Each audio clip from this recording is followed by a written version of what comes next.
എൻ്റെ അമ്മയ്ക്കും ഈശോയ്ക്കും കോടാനുകോടി നന്ദി പറഞ്ഞ്, എൻ്റെ കൃപയാലല്ല ഞാൻ ഇയാൾ തറയിൽ നിൽക്കുന്നത്, എൻ്റെ തമ്പുരാൻ്റെ കൃപയാലാണ് ഞാൻ ഇയാൾ തറയിൽ നിൽക്കുന്നത്. ഞാൻ 2001 ഇവിടെ ഞാൻ ഉടമ്പടി എടുക്കുന്നത്. 2021 ഞാനിവിടെ ഉടമ്പടി എടുക്കുന്നത്. ഞാൻ ഉടമ്പടിയിൽ അല്ലാത്ത ആദ്യമായിട്ട് എനിക്ക് സന്തോഷവും ഉള്ള ഒരു കാര്യമാണ് ഞാനിവിടെ എൻ്റെ അമ്മ മാതാവിൻ്റെ മുമ്പിൽ സമർപ്പിക്കുന്നത്. എൻ്റെ ഹസ്ബൻഡിന് 2004 ഫെബ്രുവരി 2 വെളുപ്പിന് യൂറിൻ പാസ് ചെയ്യാൻ വേണ്ടി ബാത്റൂമിൽ പോയപ്പോൾ ബ്ലഡാണ് യൂറിന് പകരം പോയിക്കൊണ്ടിരിക്കുന്നത്. അങ്ങനെ ഞങ്ങൾ അടുത്തുള്ള ഹോസ്പിറ്റലിൽ കൊണ്ടുപോയി കാണിച്ചു. അവിടെ സ്കാൻ ചെയ്തപ്പോൾ കിഡ്നിക്ക് ഒരു മുഴയുണ്ടെന്ന് പറഞ്ഞു. അവിടെ അത് ഓപ്പറേഷൻ ചെയ്യാൻ പറഞ്ഞു. ഓപ്പറേഷൻ ചെയ്യാൻ ഞങ്ങളുടെ കയ്യിൽ പൈസയില്ല. ഞങ്ങൾക്ക് എൻ്റെ മകന് ESI ഉണ്ട്. ESI ഹോസ്പിറ്റലിലേക്ക് ഞങ്ങൾ പോയി. അവിടെ ചെന്നപ്പോൾ അവർ ലൂർദ് ഹോസ്പിറ്റലിലേക്ക് നമ്മളെ വിട്ടു. അവിടെ സ്കാനിങ്ങും CT സ്കാനും എല്ലാം ചെയ്ത് ഈ മുഴ റിസൾട്ടിന് വിട്ടു. റിസൾട്ട് വന്നപ്പോൾ കിഡ്നിയിൽ ക്യാൻസർ ആണെന്ന് പറഞ്ഞു. ഒന്നും തന്നെ ചെയ്യാൻ പറ്റുകയില്ല. സ്റ്റേജ് 4 കഴിഞ്ഞു. കൂടിയാൽ 7 മാസം ആളുണ്ടാവുകയുള്ളെന്ന് പറഞ്ഞു. ഡോക്ടർമാരെല്ലാവരും കൈവിട്ടു. ഓപ്പറേഷൻ ചെയ്യാൻ പറ്റില്ല. അങ്ങനെ ലൂർദിൽ നിന്ന് ഞങ്ങളെ തിരുവനന്തപുരം RCCയിലേക്ക് വിടാനായുള്ള ലെറ്റർ തന്നു. ഞങ്ങൾ RCCയിൽ പോകുന്നതിന് മുൻപ് ഞാൻ കൃപാസനത്തിൽ വന്ന് എൻ്റെ അമ്മയെയും ഈശോയെയും ഏൽപ്പിച്ചു. ഞാൻ നമ്മുടെ ബഹുമാനപ്പെട്ട ജോസഫ് അച്ഛനെ കണ്ടു. അച്ഛൻ തലക്ക് പിടിച്ച് പ്രാർത്ഥിച്ചു. തിരുവനന്തപുരം RCCയിലേക്ക് പോകാൻ ഞങ്ങൾ തീരുമാനിച്ചു. ഞങ്ങളുടെ കയ്യിൽ 5 പൈസയില്ല. എൻ്റെ കയ്യിൽ 100 രൂപ മാത്രം. ബ്ലഡാണെങ്കിൽ നിൽക്കുന്നില്ല. ബ്ലഡ് പോയിക്കൊണ്ടിരിക്കുന്നു. ആളുടെ നില വഷളായിക്കൊണ്ടിരിക്കുന്നു. ഞാൻ അമ്മയോട് മുട്ടിപ്പായി പ്രാർത്ഥിച്ചു, അമ്മേ, എൻ്റെ കയ്യിൽ 100 രൂപയുള്ളൂ. ഞാൻ എങ്ങനെ പോകും? ഈ മനുഷ്യനെ ഞാൻ എങ്ങനെ കൊണ്ടുപോകും? ആ കുളിമുറിയിൽ നിന്നൊക്കെ പ്രാർത്ഥിക്കുകയാണ്. വിശ്വാസ പ്രമാണം ചൊല്ലി കാശ് രൂപം കയ്യിൽ പിടിച്ചു പ്രാർത്ഥിച്ചു. 2:30 മണിക്കാണ് ട്രെയിൻ ബുക്ക് ചെയ്തിരിക്കുന്നത്. ഞാൻ കുളി കഴിഞ്ഞ് വന്നപ്പോൾ ഓരോരുത്തരായി ഞങ്ങളെ സഹായിക്കാൻ 5000, 10000. ഞങ്ങൾ നോർത്ത് റെയിൽവേ സ്റ്റേഷനിലെത്തിയപ്പോൾ ഞങ്ങളുടെ കയ്യിൽ 35,000 രൂപ. നമ്മുടെ സമയത്തിൻ്റെ അമ്മ ഞങ്ങൾക്ക് ആ പണം ക്രമീകരിച്ച് തന്നു. ഞങ്ങൾ തിരുവനന്തപുരം RCCയിൽ ട്രെയിനിലൊക്കെ ഇരുന്നിട്ട് ഈ മനുഷ്യൻ നിന്ന് വിഷമിക്കുകയാണ്. 25 ദിവസമായി ബ്ലഡ് പോയിക്കൊണ്ടിരിക്കുന്നു. നേർച്ച വസ്തുക്കളെല്ലാം ഞാൻ കൊടുക്കുന്നുണ്ട്. അമ്മേ, ഒരാപത്തും വരുത്തരുത്, മൂക്ക് പോലും വയർക്കാൻ ഇട വരുത്തരുത്. ഞങ്ങൾ RCCയിൽ ചെന്നു. റിസൾട്ടെല്ലാം കാണിച്ചു. ഡോക്ടർ നോക്കുന്നില്ല. ഞങ്ങളെ അവിടെ വൈകുന്നേരം വരെ ഇരുത്തും, തിരിച്ചു വിടും. കാരണം ഒന്നും ചെയ്യാൻ പറ്റൂല. ഡോക്ടർമാരെല്ലാവരും കൈയൊഴിഞ്ഞ്, RCC ഞങ്ങളെ കൈയൊഴിഞ്ഞു. ഞങ്ങൾ അവിടെ നിന്ന് പോയില്ല. ഞാൻ എല്ലാ ദിവസവും നേർച്ച വസ്തുക്കൾ കൊടുത്ത് പ്രാർത്ഥിച്ചു, അമ്മേ, ഞങ്ങളെ കൈവിടരുത്, മൂക്ക് പോലും വയർക്കാൻ ഇടവരുത്തരുത്. അവിടെ നിന്ന് ഞങ്ങൾ പ്രാർത്ഥിച്ചു കരഞ്ഞു ഞാൻ. അങ്ങനെ എൻ്റെ മോനെ ഡോക്ടർ വിളിച്ചിട്ട് പറഞ്ഞു, നീ ഒരു കാര്യം ചെയ്യും, ഒന്നും അച്ഛനെ ചെയ്യാൻ പറ്റുകയില്ല, നീ ഒരു CT സ്കാൻ എടുക്ക്, എന്തെങ്കിലും ദൈവത്തിൻ്റെ സാധ്യത കാണുമെന്ന് പറഞ്ഞു. മകൻ ഡോക്ടറിൻ്റെ കാലിൽ വീണ് കരച്ചു, എൻ്റെ അച്ഛനെ രക്ഷിക്കണം, ഞങ്ങൾക്ക് മറ്റാരുമില്ല. CT എടുത്തു. ഡോക്ടർ പറഞ്ഞു, പ്രതീക്ഷ വെക്കണ്ട. എല്ലാവരും കൈവിട്ട്. ആളെ കിട്ടില്ല. ഓപ്പറേഷൻ ചെയ്താൽ വെന്റിലേറ്ററിലായിരിക്കും. അതെത്ര നാളെന്നറിയില്ല. ഡോക്ടർ എന്നെ വിളിച്ചു പറഞ്ഞു, ഒന്നും പ്രതീക്ഷിക്കണ്ട, ഞങ്ങൾ ഓപ്പറേഷൻ ചെയ്യുക. ഫണ്ട് 1.5 ലക്ഷം രൂപ വേണം. 28-ാം തീയതി 29-ാം തീയതി ഓപ്പറേഷൻ ഫിക്സ് ചെയ്ത് 28-ാം തീയതി ഫണ്ട് കയറിയിട്ടില്ല. ESD ആളെ ഈ ഷേവ് വരെയും ചെയ്ത് നിർത്തിയൊക്കെയാണ്. രാത്രി ഭക്ഷണം കഴിച്ചിട്ടില്ല, രാവിലെ ഭക്ഷണം കഴിച്ചിട്ടില്ല. 11:30 ഞങ്ങളുടെ ഫണ്ട് കയറിയിട്ടില്ല ESAയിൽ. ഞാൻ പ്രാർത്ഥിച്ചു കരഞ്ഞു, അമ്മേ, എന്തിനിങ്ങനെ പരീക്ഷിക്കുന്നു? ഞാൻ നിന്നെയല്ലേ ഏൽപ്പിച്ചേക്കുന്നത്. 11:30 ഡോക്ടർ വന്ന് പറഞ്ഞു, സിസ്റ്റർ വന്ന് പറഞ്ഞു ഓപ്പറേഷൻ ഇന്ന് നടക്കൂല. ഞാൻ പറഞ്ഞു അമ്മേ എന്താ ഞങ്ങളിങ്ങനെ വേദനിപ്പിക്കുന്നത്. കറക്റ്റ് 12:30 നമ്മുടെ സമയത്തിൻ്റെ അമ്മ അവരുടെ സിസ്റ്റത്തിൽ 1.5 ലക്ഷം രൂപ ES കയറി. 12:30 ഈ മനുഷ്യന് ഓപ്പറേഷത്തിന് കയറ്റി. 15 ഡോക്ടർമാർ ഓപ്പറേഷൻ ചെയ്ത റിസൾട്ടാണ് ഈ RCCയിൽ. ഇയാൾ ഓപ്പറേഷത്തിന് കയറിയപ്പോൾ ഞങ്ങളോട് പറഞ്ഞു കിട്ടില്ല, പ്രതീക്ഷിക്കണ്ട. ഞാൻ പറഞ്ഞു എല്ലാം ദൈവത്തിൻ്റെ കയ്യിലിരിക്കുന്ന കാര്യമാണ്, ദൈവത്തിന് അസാധ്യമായത് ഒന്നുമില്ല. ഞാൻ പറഞ്ഞു ഓപ്പറേഷത്തിന് കയറിയപ്പോൾ അമ്മേ നീയും ഈശോയും ആയിരിക്കണം സർജറി നടത്താൻ. എൻ്റെ ഭർത്താവിന് ഒരു മൂക്ക് പോലും വേർക്കാൻ നീ ഇടവരുത്തരുത്. അമ്മ മാതാവ് അതെല്ലാം കേട്ടു. 5:30 മണി കഴിഞ്ഞപ്പോൾ സർജറി കഴിഞ്ഞു.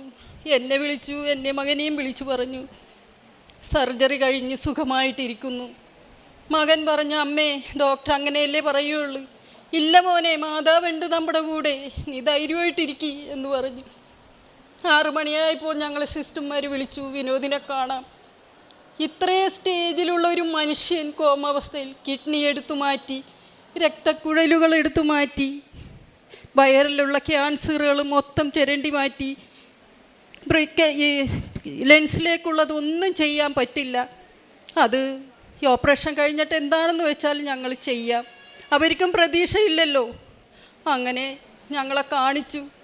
അത്ഭുതമെന്ന് പറയട്ടെ, എൻ്റെ ഭർത്താവ് ഉറക്കത്തിൽ നിന്ന് കണ്ണ് തുറന്ന് കിടക്കുന്നത് പോലെ കട്ടിലിൽ കിടന്നു എന്നോട് പറയുകയാണ് എടോ എനിക്ക് നല്ല വേദനയുണ്ട് എന്ന്. ഒരിക്കലും എൻ്റെ മക്കളാരും, എനിക്ക് പ്രതീക്ഷയുണ്ടായിരുന്നു, പക്ഷെ എൻ്റെ കൂടെയുള്ളവർക്ക് ആർക്കും പ്രതീക്ഷയുണ്ടായിരുന്നില്ല. ഉറക്കത്തിൽ നിന്ന് എഴുന്നേറ്റ പോലെ ആ മനുഷ്യൻ എന്നോട് പറയുകയാണ് എങ്ങനെയായാലും ഒരു കോമാവസ്ഥയിലായിരിക്കും ഇത്രയും വലിയ സർജറി കഴിഞ്ഞ ഒരു മനുഷ്യൻ. പക്ഷേ വെന്റിലേറ്ററിൽ കിടത്തുമെന്ന് പറഞ്ഞ മനുഷ്യനെ ICUവിലാണ് കിടത്തിയത്. 2 ദിവസം ICUവിൽ കിടത്തി, 3-ാം ദിവസം വാർഡിലേക്ക് മാറ്റി, 5-ാം ദിവസം ഡിസ്ചാർജ് ചെയ്തു. ആ മനുഷ്യൻ, ഈ നിൽക്കുന്ന മനുഷ്യനെ കിട്ടില്ല എന്ന് പറഞ്ഞ ഒരു മനുഷ്യനാണ് ഈ നിൽക്കുന്നത്. ഞാൻ അമ്മയോട് പറഞ്ഞിട്ടുണ്ടായിരുന്നു അമ്മേ ഞാൻ നടന്ന് കയറ്റി ഈ അൾത്താരയിൽ നിന്ന് സാക്ഷ്യം പറയുമെന്ന്. 8 മാസം വരെയും എൻ്റെ ഹസ്ബൻഡിനെ ക്യാൻസറിൻ്റെ മരുന്ന് കഴിച്ചിരുന്നു. അത് കഴിഞ്ഞ് അവിടെ ഞങ്ങളെ ഡിസ്ചാർജ് ചെയ്ത് കഴിഞ്ഞപ്പോൾ ഡോക്ടർ പറഞ്ഞു നിങ്ങൾ അടുത്ത് ഒരു റൂം എടുത്ത് നിൽക്കണം, നാട്ടിലേക്ക് ഇപ്പോൾ പോകണ്ട എന്ന് പറഞ്ഞു. അങ്ങനെ ഞങ്ങൾ 7-ാം ദിവസം ഡോക്ടറിൻ്റെ അടുത്ത് ചെന്നു. അവിടെ നിന്ന് ഡോക്ടർ ഞങ്ങളെ ഡിസ്ചാർജ് ചെയ്തു, വീട്ടിലേക്ക് വിട്ടു. അതും ഞങ്ങൾ 5.5 മണിക്കൂറാണ് ട്രെയിനിലിരുന്ന് ഞങ്ങളുടെ നാട്ടിലെത്തിയത്. കിട്ടില്ലെന്ന് പറഞ്ഞ എൻ്റെ ഭർത്താവിനെയും കൊണ്ടാണ് ഞാൻ 5.5 മണിക്കൂർ ട്രെയിനിലിരുന്ന് ഞാൻ നാട്ടിലെത്തിയത്. ഇപ്പോൾ 8 മാസം വരെയും ക്യാൻസറിൻ്റെ മരുന്ന് കഴിച്ചിരുന്നു. ഇപ്പോൾ ഡോക്ടർമാർ തന്നെ പറഞ്ഞു ഇനി ക്യാൻസറിൻ്റെ മരുന്ന് കഴിക്കണ്ടെന്ന്. ഞാൻ ഇന്ന് ഈ അൾത്താരയിൽ, ഇന്ന് നമ്മുടെ കർത്താവിൻ്റെ ദിവസമാണ്, ഞാൻ ഈ അൾത്താരയിൽ നിർത്തി ഞാൻ എൻ്റെ ഭർത്താവിനെ നിർത്തി സാക്ഷ്യം പറയുകയാണ്. എൻ്റെ അമ്മയ്ക്കും ഈശോയ്ക്കും ഞങ്ങൾക്ക് വേണ്ടി പ്രാർത്ഥിച്ച എല്ലാവർക്കും കോടാനുകോടി നന്ദി ഞാൻ പറയുന്നു. ഇതിലും വലിയ അനുഗ്രഹങ്ങളും ഒരുപാട് അനുഗ്രഹങ്ങളുണ്ട്. ഞാൻ സാക്ഷ്യത്തിൽ ആദ്യം സാക്ഷ്യമെടുത്തപ്പോൾ ഞാൻ നിയോഗം വെച്ചിരുന്നത് ഇതാണ്. എനിക്ക് ഡിസ്ക് സംബന്ധമായ അസുഖങ്ങളുണ്ടായിരുന്നു.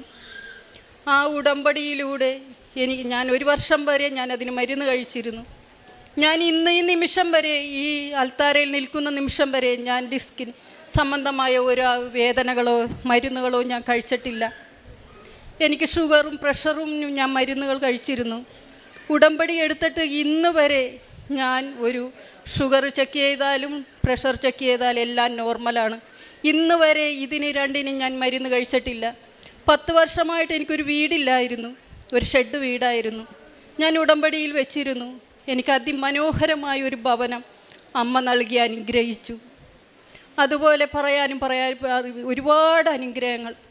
ഞങ്ങൾക്ക് കടബാധ്യത ഒരുപാട്, രോഗം ഒരു വശത്ത്, ഞങ്ങൾ ഇരുട്ടത്തിരിക്കുന്ന ഒരു നേരത്തെ ഭക്ഷണത്തിന് വരെയും വിഷമിച്ചിരുന്ന ഒരു സമയം.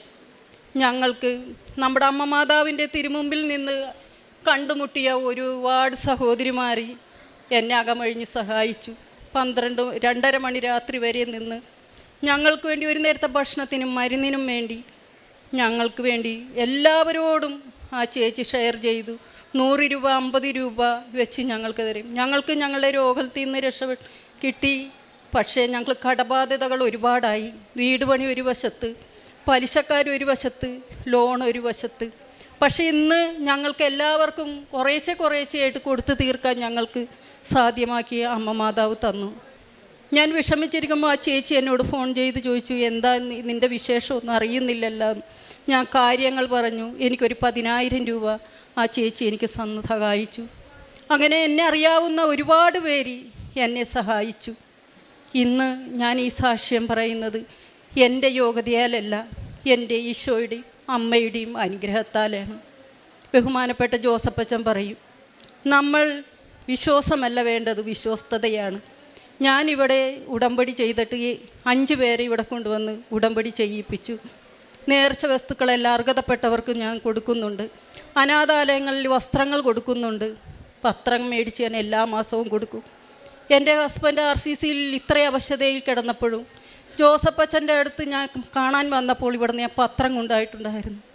ഞാൻ ഇത്രയും വേദനയിൽ നിന്നിട്ടും ഞാൻ എല്ലാവർക്കും ആ RCCയിൽ നമ്മുടെ പത്രവും നമ്മുടെ മാതാവിനെക്കുറിച്ചും കൃപാസനത്തെക്കുറിച്ചും ഈശോയെക്കുറിച്ചും എല്ലാവരോടും ഞാൻ സംസാരിച്ചു. ഞങ്ങളുടെ അവസ്ഥകളെല്ലാം നിങ്ങളിവിടെ ഇരിക്കുന്ന ഓരോ മക്കളും വിശ്വസ്തയോടെ പ്രാർത്ഥിച്ചാൽ നമ്മുടെ അമ്മ മാതാവും ഈശോയും നമ്മുടെ കൂടെ തന്നെയുണ്ട്. അവർക്കും ഇത്ര അനുഗ്രഹങ്ങൾ തന്ന എൻ്റെ അമ്മയ്ക്കും ഈശോയ്ക്കും ഞാൻ കോടാനുകോടി നന്ദി പറയുന്നു. എൻ്റെ ഭർത്താവിന് 25 വർഷമായിട്ട് മദ്യപാനമുണ്ടായിരുന്നു. പക്ഷേ ആ മദ്യപാനം എനിക്ക് മാറിക്കിട്ടിയില്ലായിരുന്നു. പക്ഷേ ഈ രോഗത്തോടെ എല്ലാ ദുശീല സ്വഭാവങ്ങളും എനിക്ക് അമ്മ മാതാവ് വഴി എനിക്ക് മാറ്റിത്തന്നു. എല്ലാത്തിനും ഞാൻ കോടാനുകോടി നന്ദി പറയുന്നു. ലൂക്കായുടെ വിശുദ്ധ സുവിശേഷം 2-ാം അധ്യായത്തിൽ ദൂതൻ ആട്ടിടയരോട് പറയുന്നുണ്ട്, ഇതാ സകല ജനതകൾക്കും വേണ്ടിയിട്ടുള്ള സന്തോഷത്തിൻ്റെ സദ്വാർത്ത നിങ്ങളെ ഞാൻ അറിയിക്കുന്നു. ദാവീദിൻ്റെ ഭവനത്തിൽ നിങ്ങൾക്കായി ഒരു രക്ഷകൻ ജനിച്ചിരിക്കുന്നു. ഷീല വിനോദ് എന്ന തൻ്റെ ജീവിത പങ്കാളിക്ക് ലഭിച്ച രോഗസൗഖ്യം, ക്യാൻസർ 4th സ്റ്റേജ്, കിഡ്നിക്കാണ് ക്യാൻസർ ബാധിച്ചത്. അത് ഡോക്ടേഴ്സ് പോലും കൈവിട്ട അവസ്ഥ എല്ലാം നാം കേട്ടതാണ്. വളരെ വിശദമായിട്ട് തന്നെ ഹോസ്പിറ്റലിൽ എടുക്കാതെ തിരിച്ചു പോരേണ്ടി വന്ന അവസ്ഥകളൊക്കെ. ഇന്ന് ജീവനോടെ ഈ മകനെ ലഭിക്കില്ല എന്ന് പറഞ്ഞ മകനെ ഇന്ന് ജീവനോടെ ഇവിടെ കൊണ്ടുവന്ന് നിർത്തി ഇന്ന് സാക്ഷ്യം പങ്കുവയ്ക്കുന്നു. മരണത്തിൻ്റെ നിഴൽ വീണ താഴ്വരയിലൂടെയാണ് ഞാൻ നടക്കുന്നതെങ്കിലും അങ്ങയുടെ ഊന്നുവടിയും ദണ്ടും എനിക്ക് ഉറപ്പേകുന്നു. 23-ാം സങ്കീർത്തനത്തിൽ തിരുവചനങ്ങൾ അരുളി ചെയ്യുന്നു. ഇന്ന് നമുക്കത് നമ്മുടെ കൺമുൻപിൽ നാം ഓരോ അനുഭവ സാക്ഷ്യങ്ങളും നമ്മോട് പങ്കുവയ്ക്കുമ്പോൾ നാം കേൾക്കുന്നത് ഇതൊക്കെ തന്നെയാണ്.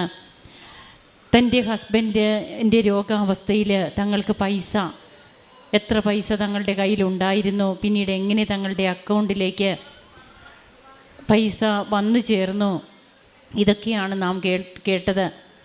അങ്ങനെ ആ സമയത്തും ഹസ്ബൻഡ് രോഗിയായിരുന്ന അവസരത്തിലും ഈശോയെക്കുറിച്ച് പറയുവാൻ കൃപാസന പത്രം എല്ലാവർക്കും കൊടുക്കുവാൻ ഞാൻ മുതിർന്നു. എനിക്ക് ഒന്നും ഞാൻ മടിച്ചില്ല എന്നൊക്കെ പറഞ്ഞുകൊണ്ടാണ് ഇവിടെ തൻ്റെ അനുഭവ സാക്ഷ്യം ഈ മകൾ പങ്കുവയ്ക്കുക. അതോടൊപ്പം തന്നെ തൻ്റെ ഹസ്ബൻഡിന് കിട്ടിയ രോഗസൗഖ്യത്തോടൊപ്പം തനിക്ക് വർഷങ്ങളായിട്ടുണ്ടായിരുന്ന ഷുഗർ, പ്രഷർ, അതിനൊക്കെ മരുന്ന് എടുത്തുകൊണ്ടിരുന്നു. ഇന്നിപ്പോൾ അതിനൊന്നും മരുന്നില്ല. അതുപോലെ തനിക്ക് ബാക്ക് പെയിൻ ഉണ്ടായിരുന്നു, ഡിസ്കിൻ്റെ കംപ്ലൈൻറ്റ്, അതിനും മെഡിസിനൊക്കെ എടുത്തുകൊണ്ടിരുന്നു. ഇന്നൊന്നും താൻ ഒരു മെഡിസിനും എടുക്കുന്നില്ല. ആകെ എടുക്കുന്നത് അമ്മയുടെ ഉടമ്പടിയുടെ നേർച്ച വസ്തുക്കൾ. അതുകൊണ്ട് തന്നെ ഈ നേർച്ച വസ്തുക്കളിലൂടെ സൗഖ്യം പ്രാപിക്കുവാനും നമ്മുടെ ജീവിതത്തിൽ നടക്കില്ലാത്ത കാര്യങ്ങളൊക്കെ നടന്നു കിട്ടുവാനും നാം അതിനു വേണ്ടിയിട്ട് ശ്രദ്ധിക്കണം. നേർച്ച വസ്തുക്കൾ എല്ലാവർക്കും ലഭിക്കുന്നതാണ്. ബഹുമാനപ്പെട്ട VP ജോസഫച്ചൻ പ്രാർത്ഥിച്ച് വെഞ്ചരിച്ച് നമുക്ക് തരുന്ന നേർച്ച വസ്തുക്കളാണ്. എന്തുകൊണ്ടാണ് ചിലർക്ക് മാത്രം അത് ഫലം നൽകുക? എന്തുകൊണ്ട് നമുക്ക് ഫലം നൽകിയില്ലെങ്കിൽ എന്താണ് അതിൻ്റെ കാരണം?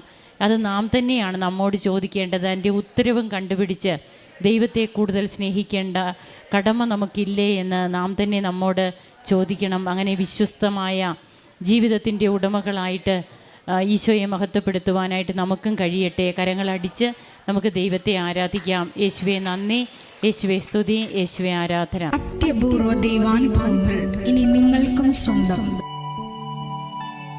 ഈ യൂട്യൂബ് ചാനൽ ഇതുവരെ സബ്സ്ക്രൈബ് ചെയ്തിട്ടില്ലെങ്കിൽ ഇപ്പോൾ തന്നെ സബ്സ്ക്രൈബ് ചെയ്യുക. ഈ വീഡിയോ ഇപ്പോൾ തന്നെ നിങ്ങളുടെ സുഹൃത്തുക്കൾക്ക് ഷെയർ ചെയ്തുകൊണ്ട് കർത്താവിൻ്റെ പ്രേക്ഷിതരാകുക.